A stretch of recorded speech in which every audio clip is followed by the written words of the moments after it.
화물연대 파업이 종료되면서 현대차를 비롯한 현대차 그룹주들의 흐름이 좋습니다.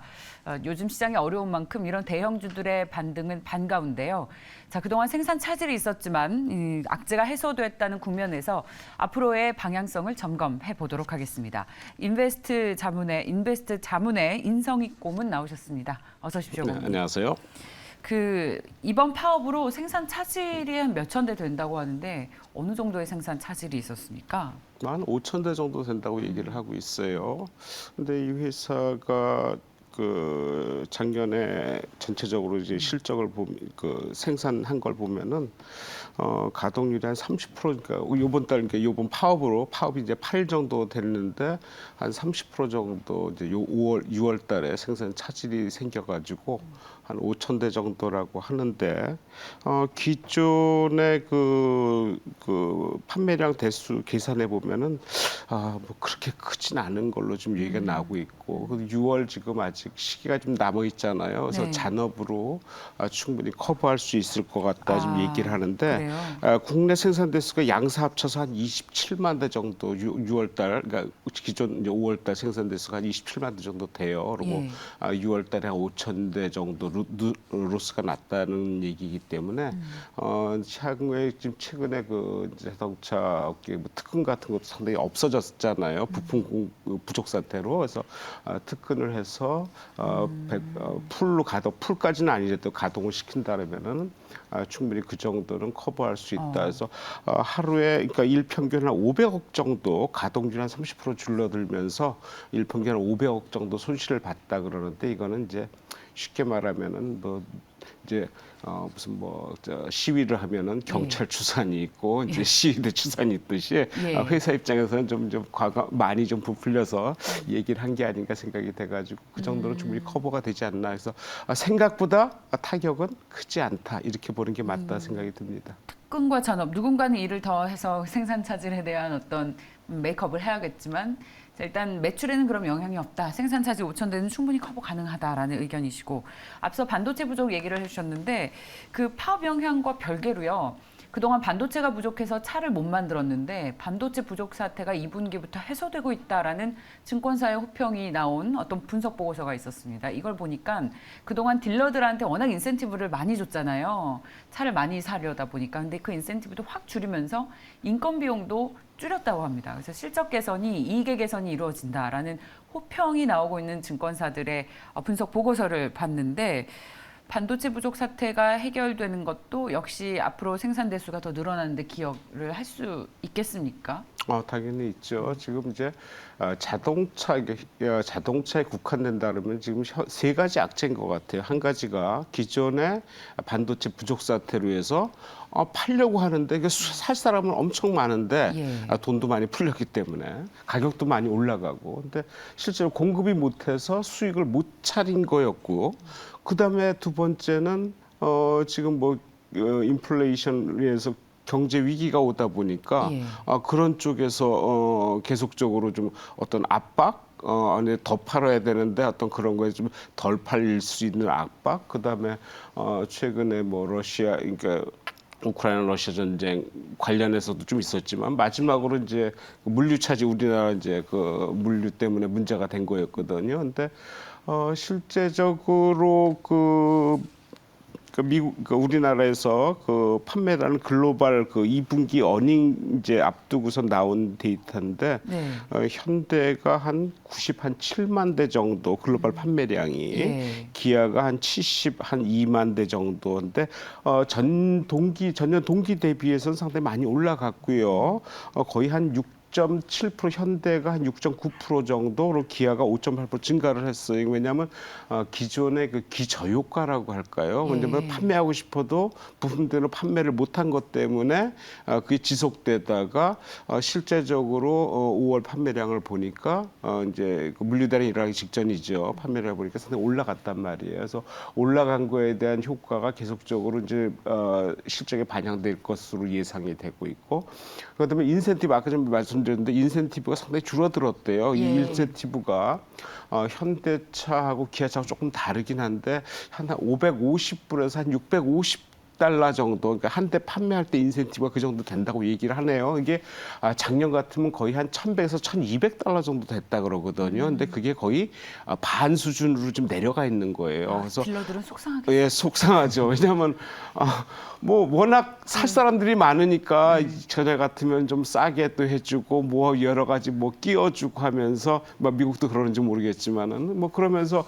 그 뒤로 이제 수익을 많이 인센티브 받았는데 실제적으로 지금 뭐 살 사람이 워낙 많으니까 할인도 안 하고 할증까지 하는데 인센티브를 딜러들한테 더 줄 이유가 없지요. 네. 그러다 보니까 딜러들이 많이 좀 손실을 보고 있다고 봐야 되는데. 하지만 회사 실적은 좋아지고. 예, 그래서 이게 딜러들의 인센티브가 현대차가 워낙 잘 팔리다 보니까 북미의 전체 그 인센티브 평균 대비해서 거의 60% 수준까지 빠졌고 토요타 대비해서 거의 70% 수준이라고 얘기를 하고 있어요. 그래서 그런 쪽에서는 인센티브에 대한 어떤 그 손실도, 그러니까 회사 측에서는 손실로 이제 비용으로 들어가니까 그것도 많이 줄어들어서 수익적으로 상당히 좋은 쪽으로 이렇게 봐야 되겠다 생각이 돼요. 그래서 그런 문제가 반도체가 이제 해소되면서 그러니까 생산량이 증가가 되고 판매가 되고 인센티브 줄어들고 여러 가지 측면에서는 뭐 현대차로서는 안 좋을 게 없다. 다만 이번 사태는 국내 문제에 국한되고 충분히 커버할 수 있는 능력이다. 그렇다면은 현재 전체 어떤 그 이제 스태그플레이션 얘기가 많이 나오기 때문에 그런 쪽만 뭐 바로 해소되지 못하겠지만은 좀 잠잠해지면은 상당히 좋은 쪽으로 긍정적으로 봐야 되지 않겠나 생각이 듭니다.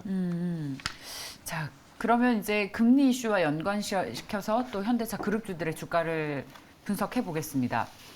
이게 시장에 영향을 받는 주식이고 또 금리가 올라가면 계속해서 우리들의 소비할 수 있는 어떤 여력은 아무래도 줄어들겠죠. 그래서 이번에 자이언트 스텝으로 발표되고 인플레이션 이슈가 계속되면 이 자동차를 잘 만들어도 사는 사람은 좀 줄어들지 않을까. 매출 악화 요인이 될 수도 있다라는 투자 아이디어로 연결시킬 수 있을 것 같은데 고금리가 되면 자동차 판매량 줄어들지 않겠습니까? 아무래도 영향은 좀 있겠죠. 왜냐하면은 이제 금리가 기존에는 워낙 돈이 많이 풀려가지고 이제 소위 뭐 흥청망청 썼더라도 어차피 지금 금리가 갑자기 올라가고 뭐 지금 자이언트 스텝 오늘 뭐 이제 밤에 이제 얘기가 나오겠지만은 진짜 실제적으로 자이언트 스텝을 밟을까지 0.75% 75bp까지 올라갈 수 있겠느냐? 그리고 이것이 그 다음 달에도 좀 연속될 수 있겠느냐. 그래서 두고 봐야 될 것 같아요. 미리 이제 뿌려놓고 지금 시장을 감지할 수도 있기 때문에 어떻게 될지는 뚜껑을 열어봐야 하는데 만약에 오늘 이제 새벽에 발표되는데 수준이 0.75가 아니라 0.5pp로 떨어진다. 만약에 떨어진다면 시장에는 호재로 분명히 받아들일 거예요. 왜냐하면 지금 지수 자체 글로벌 지수든지 우리 지수든지 그 영향을 이미 지금 어제 오늘 계속 받고 있거든요. 그렇다면 예상대로 받고 있는데 예상대로 나왔다 그러면은 시장은 이제 어느 정도 좀 하락세를 조금은 뭐 단기간에도 멈출 수 있고 만약에 그 예상 외로 축소를 빅스텝으로 옮긴다 그러면은 시장은 아주 좋은 쪽으로 또 반응할 거예요. 먼저 빠졌기 때문에 그런 거를 좀 두고 봐야 되는데 아무래도 그런 쪽에서 현재 진행된다면 금리는 계속 오를 수밖에 없고 그렇다면은 아무래도 차량 리스나 할부 이런 쪽에서 상당히 타격이 좀 있을 거예요. 그렇다면은 판매량은 줄어드는데 워낙 그 동안에 공급 부족에 시달렸기 때문에 이게 갑자기 금리가 문제가 된다고 수요가 일정 부분 줄긴 하겠지만 공급을 넘어설 수 있겠냐, 그러니까 공급이 수요를 넘을 수 있겠냐, 거꾸로 역전될 수 있겠냐, 좀 더 지켜봐야 되겠다. 현재로서는 올해 말까지는 수요 그 현상이 더 공급을 앞지를 것이다라는 쪽에서는 영향은 제한적일 거다 이렇게 봐야 되지 않겠나 생각이 듭니다. 판매 대수, 그 판매 실적을 보면 또 실적을 바로 예측할 수 있기 때문에 한번 보겠습니다. 러시아에서 아무래도 판매량이 부진했고요. 중국에서도 역시 코로나 봉쇄로 인해서 차가 많이 안 팔렸습니다. 근데 인도 시장에 진출하면서 그 러시아와 중국 시장에서의 부진을 만회했는데 이거 이외에도 또 중국 시장에서 그리고 러시아에서 안 팔리는 부분을 만회할 수 있는 카드가 좀 필요할 것 같습니다. 있습니까? 지금 현재 그러니까 5월까지 이제 글로벌 판매 대수를 보니까 예. 중국 같은 경우는 무려 한 75%가 줄어들었어요. 75%가 하락을 했고. 75%면 뭐 근데 뭐 대수를 따진다면은 중국에 이제 그 나가는 이제 자동차 대수가 중국은 워낙 내수 시장이 크기 때문에 예, 절대적으로 크지 절대적으로는 예. 하면은 그렇게 크진 않겠지만 일단은 퍼센테이지상으로 한 75%가 줄어들었고 러시아는 한 63.6%까지 줄어들었다고 얘기를 해요. 상대적으로 인도 시장이 거의 한 69%, 70%대까지 지금 늘어났거든요. 인도 네. 시장은 상당히 이제 전 세계가 눈독을 들이는 시장이에요. 이런 시장에 우리가 상당히 이제 선점을 해서 들어가고 점유율을 높였다는 건 상당히 좀 좋게 봐야 될 상황이고 북미 시장도 한 10.6% 지금 올라가고 있어요. 근데 향후의 시장은 이제 전기차 시장으로 봐야 되잖아요. 전기차 시장의 1등이 테슬라예요. 테슬라의 시장 점유율이 지금 20% 정도 돼요. 1년에 한 100만 대 조금 못 돼서 작년에 한 92만 대 정도 이제 그 전기차 시장이 형성이 되는데 거기에 테슬라가 한 25만 대 정도, 그러니까 92만 대 정도 지금 생산을 하고 있고 현대차 점유율이 지금 5.8%밖에 안 돼. 24만 대밖에 안 되거든요.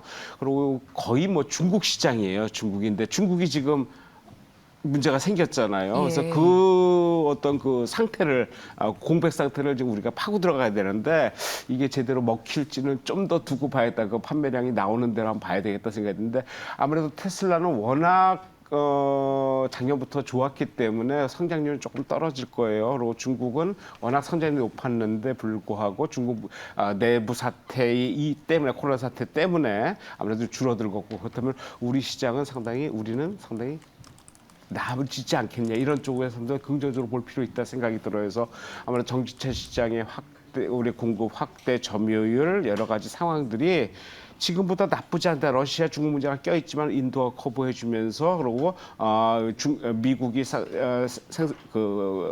많이 그러니까 판매가 되면서 상당히 커버해줄 것으로 판매가 되고 지금 보통 적정 재고 수준은 한 3.5개월 정도로 보고 있는데 현재 1개월 수준이에요 우리가. 네. 근데 우리뿐만이 아니라 마찬가지일 거예요. 그래서 이런 수준을 빨리 커버해서 공급을 제때만 할 수 있다면은 실적은 예상 외로 상당히 커질 수 있다 생각이 듭니다.